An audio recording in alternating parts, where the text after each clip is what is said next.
Good morning. Today kasama ko si RJ, no? We will walk. So, simpleng paraan para stay fit at spend quality time. Alam nyo, kahit simple lang ang walking, no? Sobrang daming niyang benefits. Mabuti siya sa puso, nakatulong para maiwasan ng chronic disease at nagpapasaya ng mood natin through endorphins. Okay? Ang ganda pa nito, low impact siya. Kaya kahit sino pwedeng gawin kahit anong edad or fitness level mo.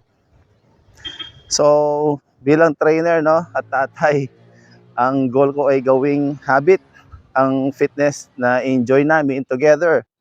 Kasi hindi ito tungkol sa push ng limits, no, bawat araw na may movement. So, habang naglalakad, kwentuhan lang kami, tawanan at nilalasap ang fresh air. So it's quality time na hindi lang basta exercise.